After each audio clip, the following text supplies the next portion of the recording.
జై గురుదేవదత్త. నా పేరు డాక్టర్ ఇంజేటి సదాశివరెడ్డి. నేను నర్సరావుపేటలో డిగ్రీ కళాశాల అధ్యాపకునిగా పనిచేస్తున్నాను. నేను గత 15 సంవత్సరాలుగా దత్తాత్రేయ స్వామి వారిని పూజించు ఆరాధిస్తూ ఉన్నాను. శ్రీ దత్తాత్రేయ స్వామి వారి అనుగ్రహంతో మాకు సంతానం కొరకు స్వామివారిని పూజించి శ్రీ గురు చరిత్ర పారాయణ చేసినాము. పిఠాపురంలో శ్రీపాద వల్లభ సంస్థానంలో ఒక వారం రోజుల పాటు ఉండి స్వామివారి చరిత్ర పారాయణ చేశాము. తర్వాత మాకు స్వామి అనుగ్రహంతో సంతానం కలగడం జరిగింది.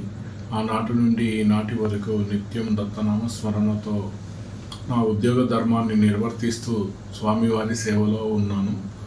మేము ఒక పురాతన దత్త దేవాలయాన్ని కడప జిల్లా పెద్దముడియం మండలం జంగాలపల్లె గ్రామంలో జీర్ణోద్ధరణ చేయడం జరిగింది.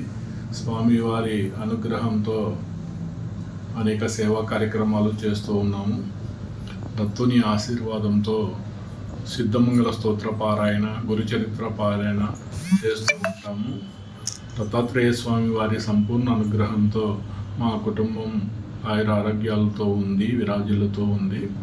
దత్తుని ఆశీర్వాదం ప్రతి ఒక్కరికి లభించాలని, ప్రతి ఒక్కరూ దత్తాత్రేయ స్వామి వారి అనుగ్రహం పొందాలని, సన్మార్గంలో నడవాలని మనస్ఫూర్తిగా అందరినీ వృద్ధిలోకి రావాలని దత్తస్వామి వారిని పాదాలకు శిరస ఉంచి నమస్కరిస్తూ లోకమంతా దత్తమయం కావాలని, 2 తెలుగు రాష్ట్రాల్లో దత్తాత్రేయ స్వామి వారి దేవాలయాలు విరాజిల్లాలని, దత్తభక్తులందరూ ధర్మ మార్గంలో సమాజాన్ని ముందుకు నడిపించాలని కోరుకుంటున్నాను. జై గురుదేవదత్త.